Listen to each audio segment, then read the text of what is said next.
Hello class 10। आज हम पढ़ेंगे नागार्जुन की कविता यह दंतुरित मुस्कान। प्रगतिवादी विचारधारा के प्रतिनिधि कवि थे नागार्जुन जी। उनका वास्तविक नाम था वैद्यनाथ मिश्र और उन्होंने साहित्य के क्षेत्र में नागार्जुन नाम से अपनी रचनाएं की हैं। नागार्जुन घुमक्कड़ और फक्कड़ स्वभाव के थे। हिंदी और मैथिली भाषा में उन्होंने लेखन कार्य किया है और मैथिली भाषा में काव्य रचना के कारण उन्हें साहित्य अकादमी पुरस्कार प्राप्त हुआ। नागार्जुन की भाषा सरल, सहज एवं प्रवाहमयी है। उनकी भाषा में हम तत्सम शब्दावली के साथ साथ देसी, विदेशी एवं मुहावरों का भी प्रयोग देखते हैं। तो आज हम शुरू करेंगे यह दंतुरित मुस्कान। इस कविता में कवि ने एक छोटे बालक की मुस्कान का वर्णन किया है और बालक की मुस्कान को अमूल्य बताया है। बालक की मनोहारी मुस्कान को देखकर उदासी व्यक्ति के जीवन में भी रस भर जाता है। साथ ही कवि ने वात्सल्य भाव की भी अभिव्यक्ति यहाँ की है। वात्सल्य भाव अर्थात माता पिता और बच्चे के मध्य जो प्रेम भाव है उसे वात्सल्य भाव कहते हैं। बच्चे के कोमल दंतुरित मुस्कान कठोर से कठोर हृदय को भी पिघला देते हैं, ये उन्होंने यहाँ कविता में बताया है। तो शुरू करते हैं। कवि कहते हैं, तुम्हारी यह दंतुरित मुस्कान मृतक में भी डाल देगी जान। वे बालक से कह रहे हैं कि तुम्हारे इस मुस्कान से मानो जीवन का संदेश मिल रहा हो और इसीलिए वह मृतक के शरीर में भी जान डाल दे रहा हो। धूली धूसर तुम्हारे ये गात, छोड़कर तालाब मेरी झोपड़ी में खिल रहे जलजात। और मानो तुम्हारे धूल भरे शरीर को देखकर ऐसा लग रहा है मानो कमल तालाब छोड़कर मेरी ही झोपड़ी में खिल आया हो। परस पाकर तुम्हारा ही प्राण पिघलकर जल बन गया होगा कठिन पाषाण। और मानो तुम्हारा परस पाकर, तुम्हारा स्पर्श पाकर ही कठोर पत्थर भी पिघल गया होगा, अर्थात कठोर व्यक्ति का हृदय भी पिघल गया होगा।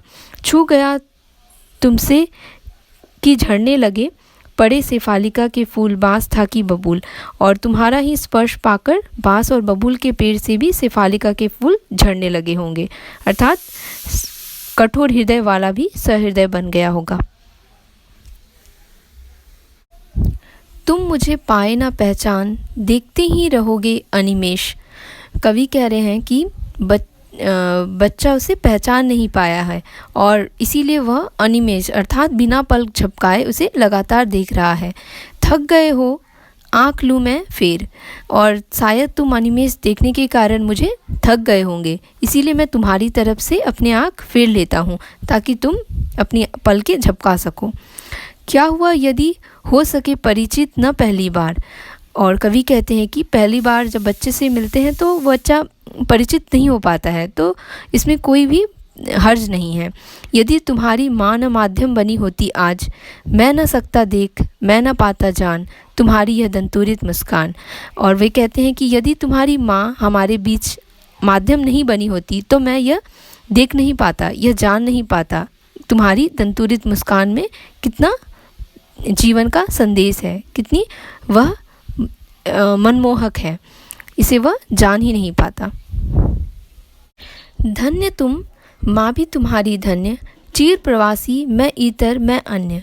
कवि कहते हैं कि तुम तो और तुम्हारी माँ के मध्य जो रिश्ता है वह धन्य है और मैं तो चिर प्रवासी अर्थात मैं तो विदेश में रहने वाला लंबे समय से दूर हूँ और तुम लोगों से अन्य हूँ। इस अतिथि से प्रिय तुम्हारा क्या रहा संपर्क, उंगलियाँ माँ की कराती रही है मधु पर्क। और वे कहते हैं कि वे तो अतिथि हैं और इस अतिथि से तुम्हारा क्या संपर्क है। तुम्हारी माँ की उंगलियाँ तो हमेशा से तुम्हें मधु का पान कराती आई है।